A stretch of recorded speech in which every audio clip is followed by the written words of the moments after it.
আপনারা দেখতে পাচ্ছেন সমস্ত রাষ্ট্রনায়ক নিজের কুরসি নিয়ে ব্যস্ত, এটা সবাই দেখতে পাচ্ছেন।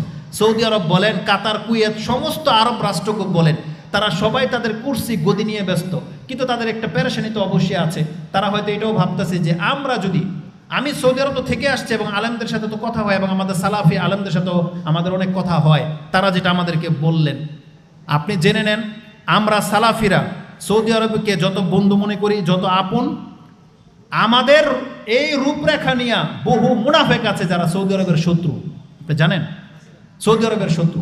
সৌদি আরব যদি এখন ধরেন অ্যাটাক করেই নেয় ইসরায়েলকে, সৌদি যদি করে না, আপনি দেখতে পাবেন এই শিয়া মার্কা মুনাফেকরা ওই সৌদির দিকে অ্যাটাক করে বসবে। বুঝেন, যাদের ইমামদের পেছনে নামাজ পড়া আপনাদের হুজুররা জায়েজ মনে করেন। বুঝেন কথা। আর সেই রাষ্ট্রের নায়ক কিসের ভিত্তিতে যুদ্ধ করতে যাবে? কারণ তারা আমাদের চাইতে খুব ভালো করে জানে যে আমাদের মধ্যে মুনাফিকের সংখ্যা বেশি আছে।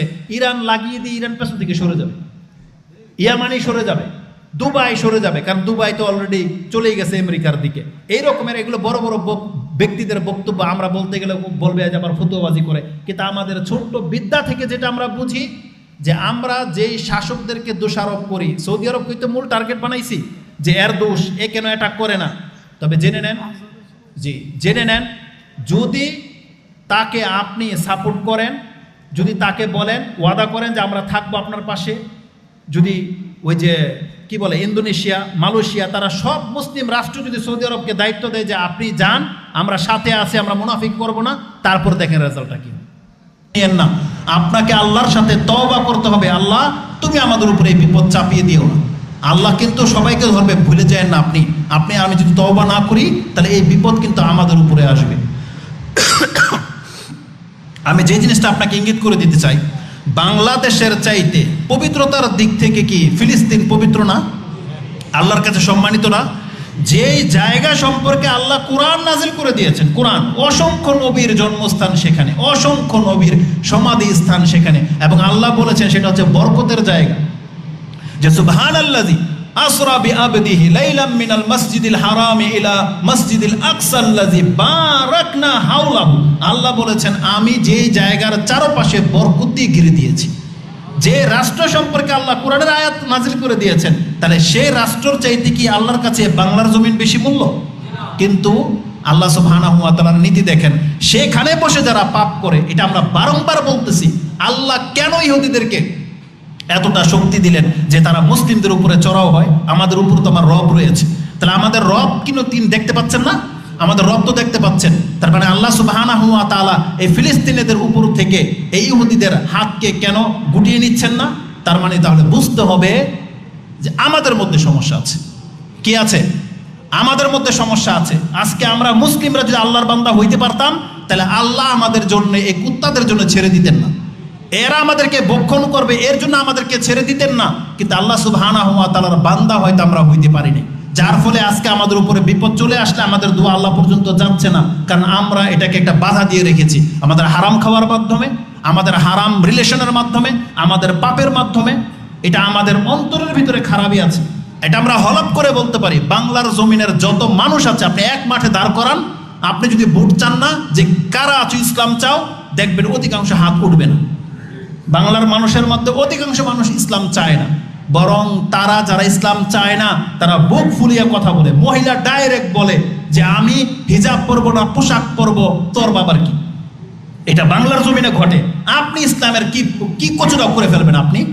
আপনি কি উল্টে ফেলবেন ইহুদিদের? যেখানে আপনার জমিনে, যেখানে আপনি ক্ষমতাবান, 90% মানুষ আপনার জায়গায় নাস্তিকরা বলে কথা বলে, সে মহিলা এসে বলে যে আমি পোশাক পরবো না, উলঙ্গ হয়ে থাকবো, তোমার কি? সেই জায়গায় আপনি মানববন্ধন করবেন ওই আপনি ইহুদিদেরকে ঠেকানোর জন্য, অথচ আপনি আপনার বাধ্যতার সাথেই পারেন না। এই জন্য আপনি আজকে আপনার এরিয়াতে ক্ষমতা দেখান, আগে এরিয়াটি ঠিক করেন, আগে বাংলাদেশকে ঠিক করেন, বাংলাদেশে মুজাহিদ তৈরি করেন, তারপরে আপনি অন্যের রাষ্ট্রের দিকে তাকাবেন। আজকে আপনার উপরে বিপদ চেপে যাবে খুব কয়েকদিন পরে, আপনি দেখবেন তখন আপনি কোথায় থাকবেন। এই জন্য আমাদের বাংলার মুসলিমদের উচিত আমাদেরকে এতটা যোগ্যতা সম্পূর্ণ হতে হবে যাতে আমরা ডাকলে যেন আল্লাহ আমাদের ডাকে শুনে, আমাদের উপরে বিপদ এলে যেন আল্লাহর পক্ষ থেকে সাহায্য আসে, আমাদেরকে এমনটাও হতে হবে। আর এটা দুই একজন হুজুর দিয়ে হবে না, এটা আমাদের প্রত্যেকটা ব্যক্তিকে লাগবে। প্রত্যেকটা ব্যক্তিকে লাগবে, নাগরিকের প্রত্যেকটা ব্যক্তিকে লাগবে। আপনি একটা ইম্পর্টেন্ট পার্সন, আপনি জেনে নেন। এই পৃথিবীটাকে টিকিয়ে রাখার জন্য প্রত্যেকটা মুসলিম ইম্পর্টেন্ট পার্সন। কারণ রাসূল বলেছেন, মুসলিম যতদিন পর্যন্ত বেঁচে থাকবে পৃথিবীতে কিয়ামত আসবে না। তার মানে হচ্ছে প্রত্যেকটা মুসলিম এই পৃথিবীকে টিকিয়ে রাখার জন্য একটা গুরুত্বপূর্ণ পার্সন। তবে জেনে নেন, বাংলার জমিনে যদি আপনি বিপদ দেখতে না চান, তাহলে অবশ্যই আমাদেরকে তওবা করে আল্লাহর রাস্তা ধরে নিতে হবে। অবশ্যই আমাদেরকে আল্লাহ সুবহানাহু ওয়া তাআলার তাওহীদের উপরে আসতে হবে। আপনি আপনার মন থেকে পুতুল পূজা সরান, এই মহিলা পূজা সরান, মন থেকে সরান। আমরা আমাদের শেখদেরকে জিজ্ঞেস করি পার্সোনাল পেলে, যে শেখ বহু প্রশ্ন তো আমাদের কাছে আসে, এই যে নারী নেতৃত্ব, আব্দুর রাজ্জাক বিন ইউসুফ হাফিজাহুল্লাহ তার বক্তব্য অনেক হাইলাইট হয়, সেজন্য তারটা বেশি প্রচার হয় জানেন। কিন্তু আপনারা যারা সাক্ষী আছেন, যারা আমার বক্তব্যে যাদের কান পর্যন্ত যায়, আপনি বলেন তো দেখি, এই মেম্বরে নারী নেতৃত্বের ব্যাপারে আমার চাইতে বড় ভূমিকা, বড় বক্তব্য কে দিয়েছে? একজনের নাম বলেন, বাস একজনের নাম বলেন। কোন শেখ আছে যে মেম্বরের মধ্যে দাঁড়িয়ে মহিলা নেতৃত্ব জায়েজ নাই, আইবি, শিয়া, এই কথাগুলো আমার চাইতে বেশি কে বলেছে বলেন? কিন্তু আমরা তো ছোট মানুষ, ওগুলো তো হাইলাইট হয় না, প্রকাশন, আমরা ওটাকে চাইও না। কিন্তু আমি আমার দায়িত্ব থেকে বলছি, দায়িত্ব থেকে। তো আমাদের শেখদেরকে জিজ্ঞেস করেছি যে এই যে নারী নেতৃত্ব আছে, তা আমাদেরকে কি আল্লাহর কাছে জবাব দিতে হবে না? তখন শেখদের অ্যান্সার কি জানেন? দুইজনের নাম বললাম না আমি। তারা বলেছেন, আমরা আল্লাহর কাছে হয়তো এতটাই বলবো যে আল্লাহ আমাদের এই জাতি মহিলাকে পছন্দ করেছে, আমাদের এই জাতি পছন্দ করে। আমরা কোনোদিন বলি নাই যে মহিলাকে ভোট দাও, মহিলাকে নেত্রী বানাও, কিন্তু আমাদের এই জাতি এই মহিলাকে পছন্দ করেছে। তখন দেখলাম যে হ্যাঁ, যদি কথাটা ওই রকমই গ্রহণযোগ্য হয়ে যায়, যেমন নূহ আলাইহিস সালাম তিনি বলেছিলেন, ইন্নী দাউতু কওমি লাইলা ওয়া নাহারা ফালাম ইয়াজিদহুম দুআই ইল্লা ফিরারা। নূহ আলাইহিস সালাম বলেছিল, আল্লাহ আমার জাতিকে রাত দিন আমরা কোরআন হাদিসের দিকে ডেকেছি, তারা কথা তো শুনেই নাই, আর উল্টা পথ ধরেছে। আজকে আমাদের বাংলার জমিনের মানুষের চরিত্র হয়ে গেছে এমন, সালাফি আলেমরা তাদেরকে যে কোনো মাসলা দিয়ে ডাকুক না কেন, তারা বিভিন্ন খোরাফতের দিকেই ঝোঁকে। অধিকাংশ মানুষ, আপনারা অধিকাংশরাই সালাফি আলেমদেরকে হক জানার পরেও আপনারা বিভিন্ন আলেমদের উদ্ধৃতি দেন, যাদেরকে আমরা বেদাতি মনে করি, যাদেরকে আমরা মাযহাবী মনে করি, যারা ওই গণতন্ত্রে বিশ্বাসী। এমন এমন আলেমদের বক্তব্য শুনে আপনারা ধোঁকা খেয়ে যান। কেন আপনাদের বিবেকের মধ্যে এই কথাটা আসে না যে যে আলেমদেরকে আমরা কোরআন সুন্নাহর উপরে হচ্ছি, তাহলে তাদের সাথেই থাকি, তাদেরকে শক্তিশালী করি, তাদের পথ ধরি? কিন্তু আপনারা তাদের পথে আসেন না বিদায় তারাও জোরালো ভূমিকা পালন করতে পারতেছে না। অথচ উচিত ছিল যে আপনি তাদের অনুসারী হয়ে যান, তাদের সাথে থাকবেন, ওয়াদা করে নেন। কিন্তু আমরা আপনাদেরকে দেখতে পাচ্ছি না। আমরা তো দেখেছি, মানুষ চরিত্রটা দেখেন, একটা সময় কিছুই ছিল না, হঠাৎ করে তার দিন ধর্ম চলে আসলো, সে আহলে হাদিস হয়ে গেল। আহলে হাদিস হইতে হইতে একটা পণ্ডিত আহলে হাদিস হয়ে গেল, পণ্ডিত আহলে হাদিস হইতে হইতে এখন আহলে কোরআন হয়ে গেল। কয়দিন পরে আহলে কোরআন থেকে নাস্তিক হয়ে মরে। কেন আপনার টার্ন এমনটা কেন হলো? আপনার এই গুমরাহিটা এমনটা কেন হলো যে আপনি বাতিল থেকে বাতিলে চলে যেতেন, বাতিল থেকে হকের উপরে আইসা আবার বাতিল দিকে চলে যান? এটা কেমন এটা নীতি? মাঝখানে আপনি আহলে হাদিসদেরকে বদনাম করে ধুয়ে যাচ্ছেন কেন? আহলে হাদিস যারা হয় তারা কোনোদিন আহলে কোরআন হইতে পারে না। আহলে হাদিস যারা হয় কোরআন সুন্নাহ, তারা কোনোদিন গণতন্ত্রে বিশ্বাসী হইতে পারে না। তারা ওই খেলাফ, ওই খোরাফতের মধ্যে কোনোদিন ভালো কিছু দেখতে পায় না। আপনি বাতিলের মধ্যে বাতিলে আপনাকে দেখতে হবে, আর হকের মধ্যে আপনাকে হকই দেখতে হবে। অতএব যদি আপনি জেনে থাকেন হক আর বাতিল কি, আপনি হকটাকে গ্রহণ করেন। আজকে আমাদের মুসলিম যদি মার খেয়ে থাকে, তাহলে আমাদের মতো মুসলিমদের চরিত্রের কারণে হয়েছে। আমি ওই যে গত 2 দিন আগেও বলেছিলাম, এই টিম পুরাই ছিল বন্দরে এক বাসায়। এই যে 10 দিন চলে আসছে না, আপনি মার্কেটে দেখেন সব মুসলমানদের দোকান, হিন্দুদের দোকান ধরে নেন, মুসলমান কর্মচারী। এই যে চাষারার মধ্যে এতগুলো মুসলিম বাস করেন, একজন মানুষের রক্তের মধ্যে কি নেতা টাইপের কোনো মানুষ তৈরি হয় নাই যে এই রমজান মাস আসলো একটা মার্কেটেও আমরা গান বাজনা বাজাতে দেব না? কেউ উদ্যোগ নিয়েছে? আপনি যান প্রায় নামি দামি দোকানগুলা, ওই যে রং, আরং, ল্যারিব, আরো কি আছে, সব নাস্তিকের বাচ্চা, সবগুলো দিনের বেলায় রমজান মাসের মধ্যে মিউজিক চালাই বসে থাকে। আপনি বাধা দিতে যান, অথচ আপনার কথা পাত্তাই দেবে না। কেন? সেখানে আমাদের মুসলিম একটা টিম নাই। ওকে একবারে গোড়া থেকে উপরে ফেলায় দেওয়ার দরকার, ওর দোকানের মধ্যে তালা মেরে দেওয়া দরকার, যেখানে মুসলিমদের ইসলাম নিয়ে এরকম ঠাট্টা তামাশা চলবে। গত 1 সপ্তাহ আগে কোথায় বসুন্ধরা এক দোকানের মধ্যে টুপি পরা লোক, দাঁড়িয়ে আছে। আমি বললাম মিউজিক বাজতেছে, তা বলছে কি হয়েছে? বুঝেন? আমাকে বলতেছে কি হয়েছে। তখন আমি নিজেকে এত অপারগ মনে করেছি, আজকে যদি আমার সাথে টিম থাকতো, ওকে যে আমি কি করতাম, তখন বুঝাইতাম যে কি হয়েছে। আজকে আমাদের শাসক নাই বিদায়, আজকে মুসলিম কোনো নেতা নাই বিদায় এরকম সাহস পায়। কি হয়েছে মানে, রমজান মাসের দিনের বেলায় তুমি ওপেনলি মিউজিক বাজাবে। তো আরো বড় বেয়াদবি করেছে, একটা জুতার দোকানে ঢুকেছি, ও মিউজিক বাজিয়েছে। আমি বলাতে ও রাগ, মানে আমি অনেক রেগে গেছিলাম, অনেক জোরে কথা বলাতেও মিউজিকটা বন্ধ তো করেছে। যখন আমি ওর জুতা নেই বেরিয়ে চলে আসছি, ও মিউজিক বাজাইছে তো বাজাইছে, আরো সাউন্ড বাড়িয়ে দিছে। বুঝেন? রমজান মাস।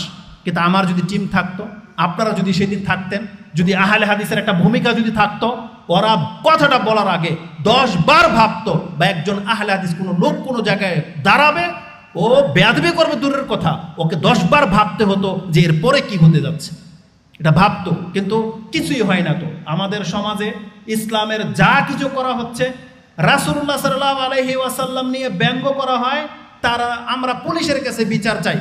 আমার দুঃখ হয়, আল্লাহ তো সাক্ষী আছে, এটা আমি নির্দ্বিধায় বলতে পারি, বন্দর এরিয়ার মধ্যে বা নারায়ণগঞ্জের এরিয়াতে আমি মাহমুদ যদি জানি যে কোনো ব্যক্তি এরকম করেছে, মানে রাসূলুল্লাহ সাল্লাল্লাহু আলাইহি ওয়াসাল্লামকে গালি দিয়েছে, আর ওকে আমি চিনি, আমার ক্ষমতা থাকলে ওর আমি বাঁচতে দেব না, এবং ওকে খুঁজে বের করতে কি সময় লাগবে? কারণ আপনার এলাকার না, আপনার পাশের বাড়ির না, আপনি কেন আমাদেরকে ডাকলেন না? কেন ওকে রাস্তার মধ্যে নামায়া তখন উচিত শিক্ষা কেন দেওয়া হলো না? বনশ্রীর কে যেন এটা করেছে, আফতাবনগরের, আবার একে অনেকে স্ট্যাটাসও দিয়েছে। কেন আফতাবনগরের মুসলমান কি সব কি জারদ সন্তান?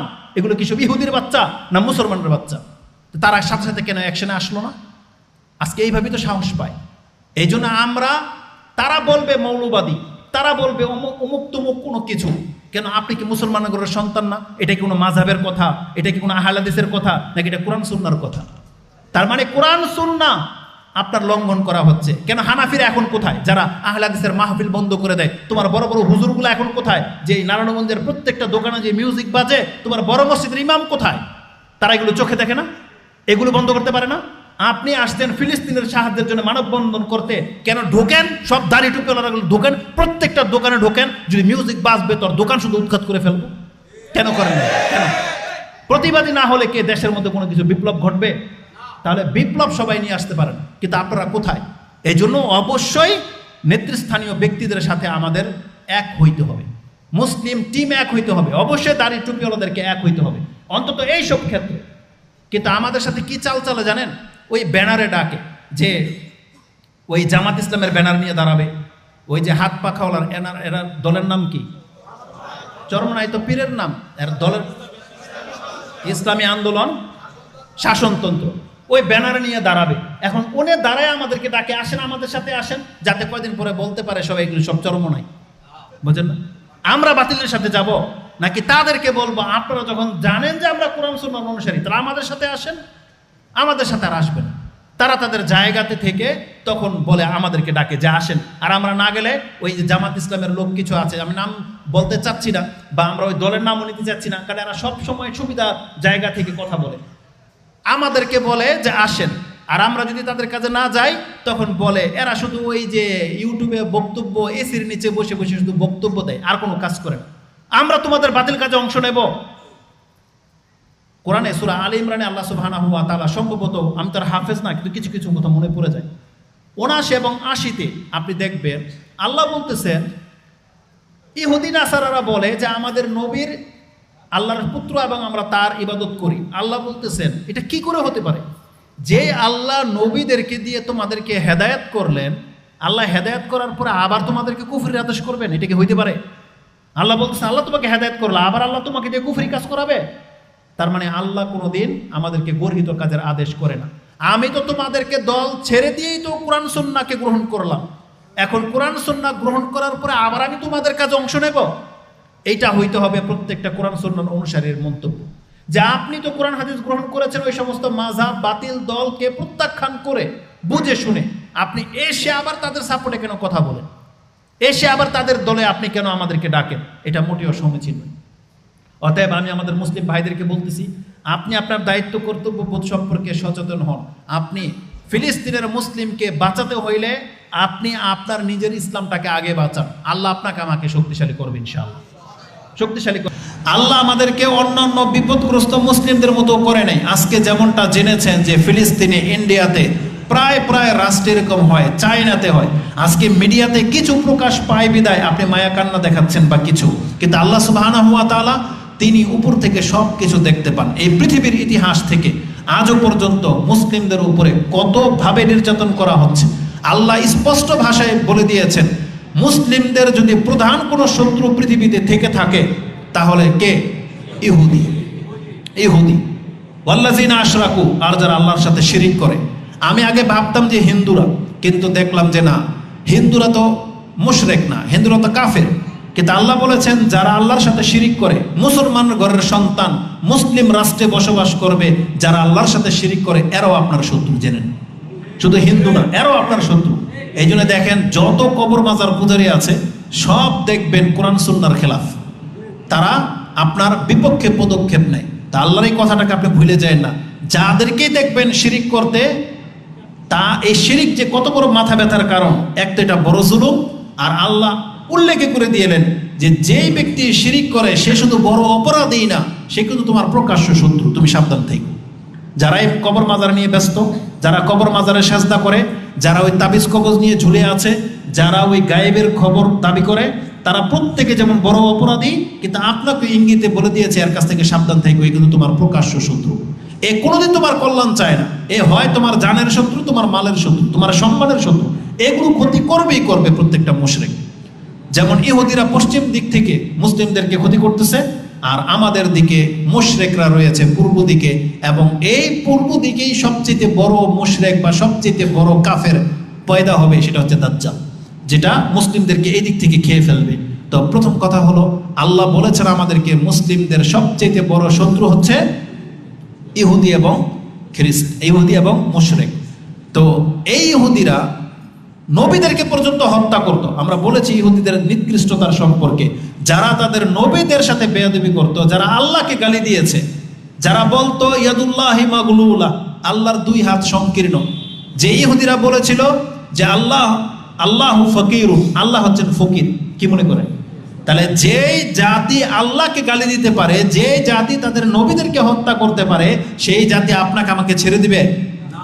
তাহলে ওই দুই একটা শুধু স্ট্যাটাস দিয়ে মানববন্ধন করে কোনো কাজ হবে না। যদি পদক্ষেপ নিতে হয়, মুসলিম আপনি শক্তিশালী হন। কি করতে হবে? শক্তিশালী হবে। আপনি এখনো ক্রিকেটের ব্যাট ছেড়ে দিয়ে কোরআন ধরেন, এখনো সময় আছে আপনার। এখনো আপনি মোবাইল ছেড়ে দিয়ে আপনি আল্লাহর কালামটাকে শক্ত করে ধরেন, এটা আপনার এখনো জরুরি।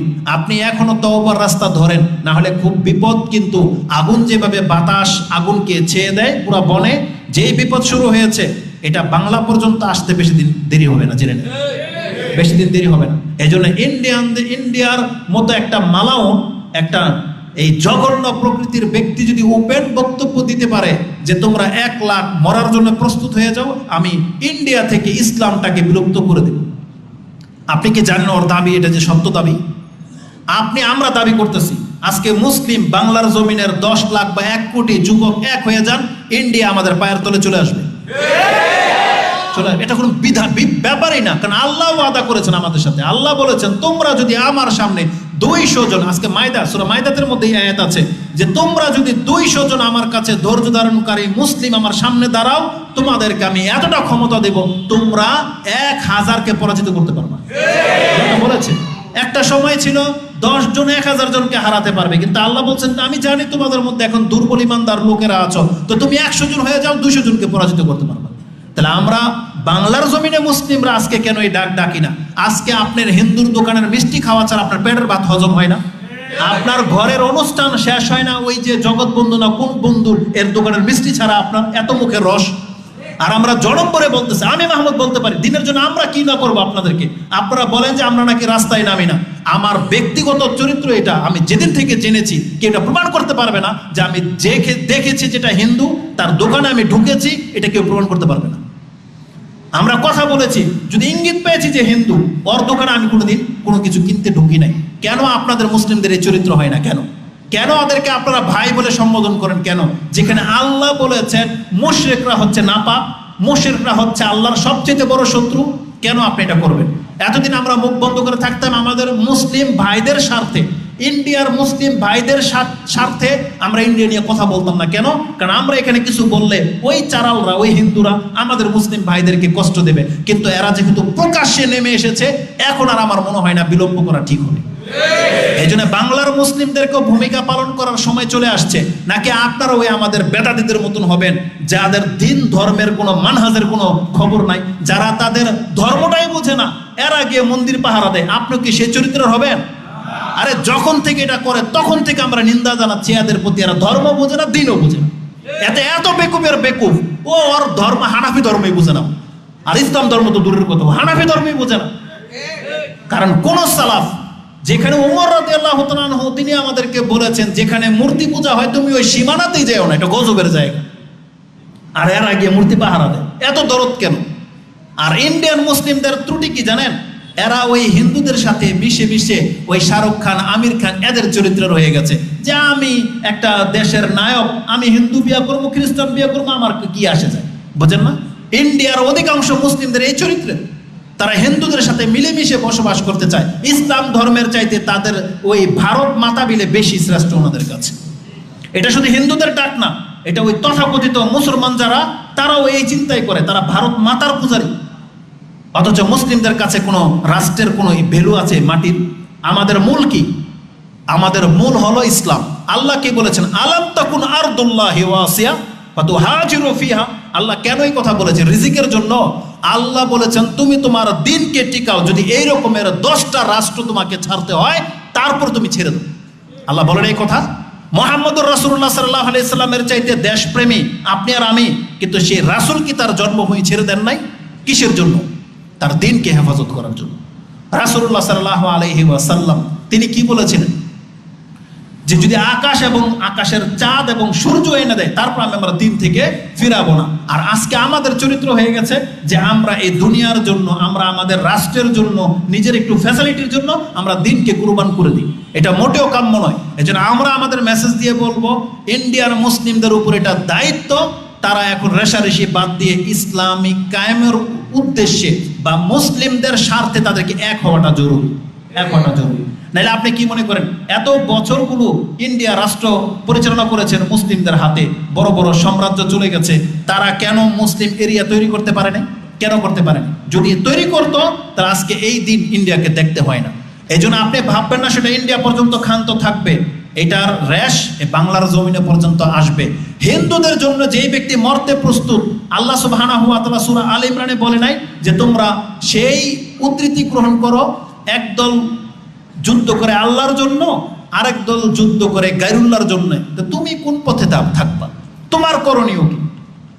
একটা হিন্দু ও নিজের দেবতার জন্য, মূর্তির জন্য জীবন দিতে প্রস্তুত, আর আমরা যিনি বিশ্ব জগতের রব আল্লাহর গোলাম, আমরা এই পরিচয় পেয়ে গেছি, অথচ আল্লাহর জন্য আমরা জীবন দিতে প্রস্তুত না। এটা কেমন ইনসাফ হলো? কেমন ইনসাফ? যেখানে ওদের মূর্তিরা ওদেরকে জান্নাত তো দূরের কথা, কোনো কল্যাণে এনে দিতে পারবে না, আর যেখানে আমাদের রব আমাদের সাথে ওয়াদা করেছে তোমরা যদি আমার জন্য জীবন দাও আমি তোমাদের জন্য জান্নাত ডিক্লেয়ার করে দিলাম। তার মানে আল্লাহ আমাদের তো লস নাই। তাহলে আমাদের মুসলিমদের চরিত্রকে আগে চেঞ্জ করতে হবে। আপনি ওই সমস্ত দুই একটা স্ট্যাটাস ওই বাতিলদের মতো আপনি ওই যে মানববন্ধন করবেন, আমরা এটার পক্ষে না, আপনি জেনে নেন। আমি এই বক্তব্য করার ফলে আমাকে এক মসজিদ থেকে বলা হয়েছে খুতবাতে আর আসা লাগবে না, আমি যাই না সেখানে। এই যে ছাত্র আন্দোলন গেল, আমাদের ভাষাগুলো হয়তো ভুলে গেছেন, কিন্তু আপনারা অনেকেই বাহাবা ওনারা নিচ্ছেন বা দিচ্ছেন, কিন্তু এই যে বাংলার জমিনে যা ঘটতেছে, যা ঘটবে, এটার র্যাশ কোন পর্যন্ত যায়, এটার দায়ভার কিন্তু আপনারা। কারণ আমরা আগেও বলেছি, এখনো বলি, এগুলো ইসলামিক থিওরি না।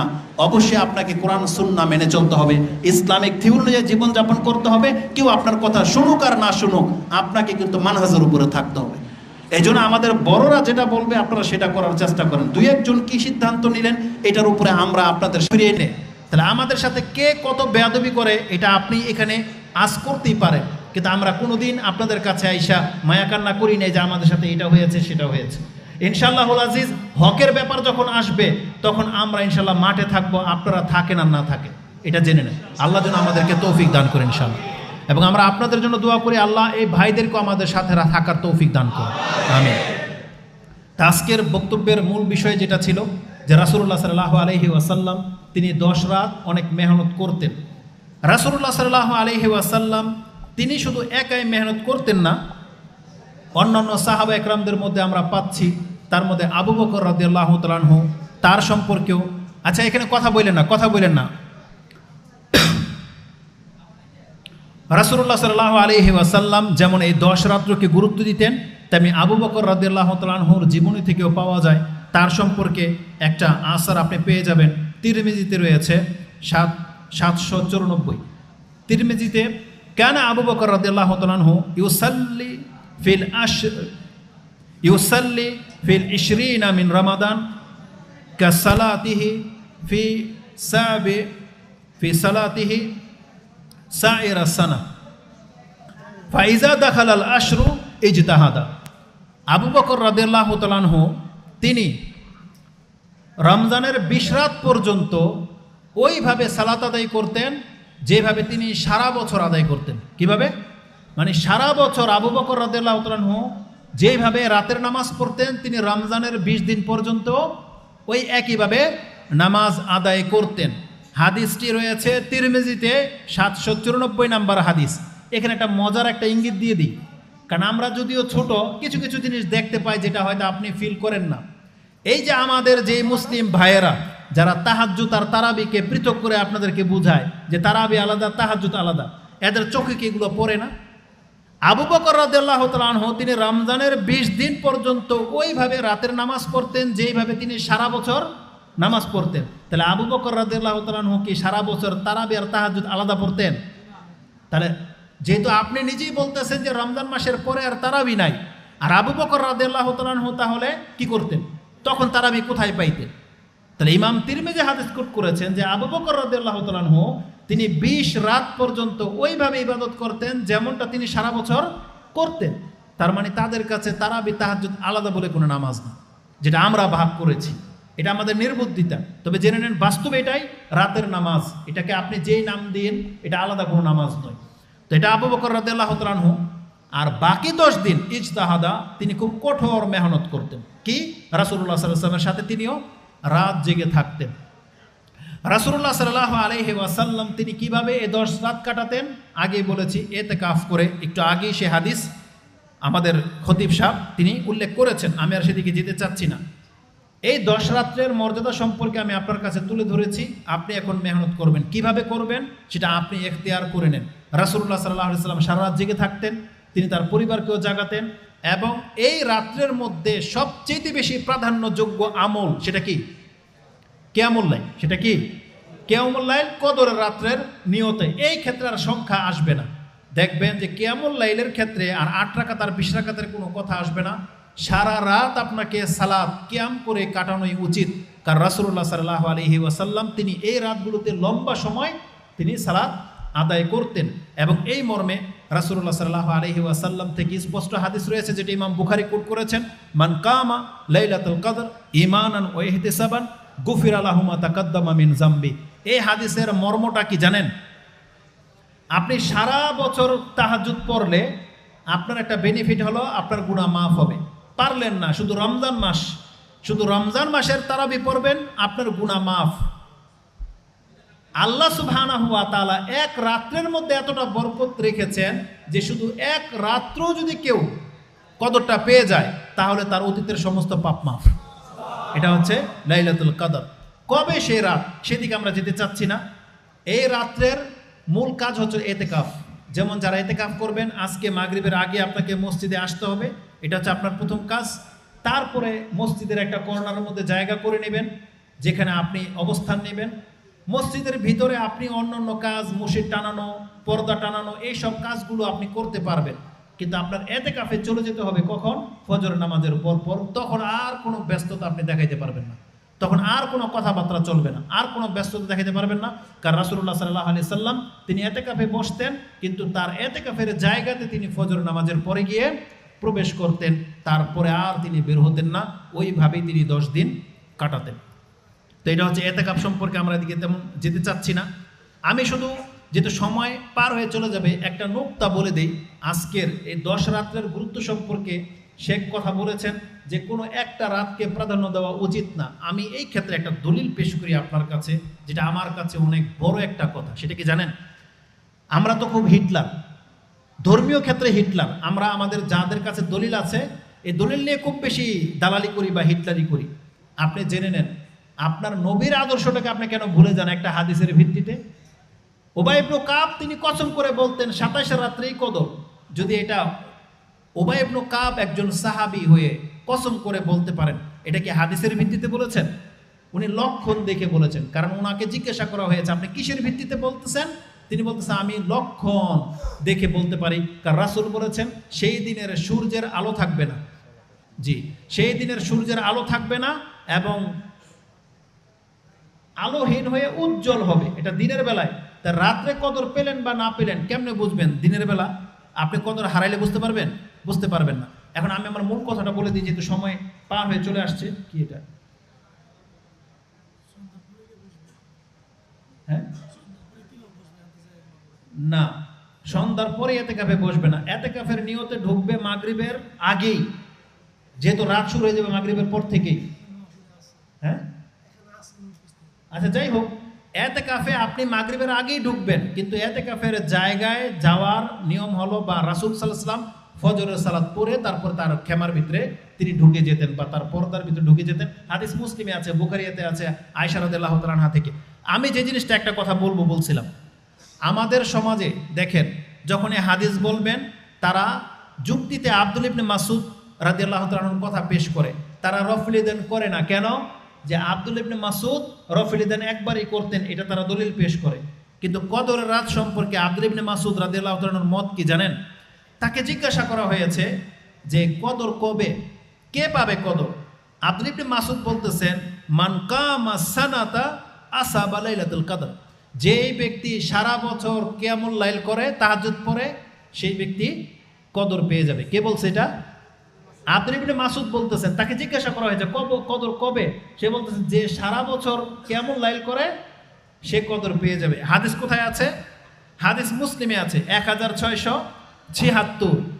তার এই কথাটা উবাই ইবনে কাবকে বলা হয়েছে যে আপনার ভাই আব্দুল ইবনে মাসউদকে জিজ্ঞাসা করা হয়েছিল কদর কোন রাত্রে, সে তো বলতেছে যে সারা বছর কিয়ামুল লাইল করলে কদর পেয়ে যাবে।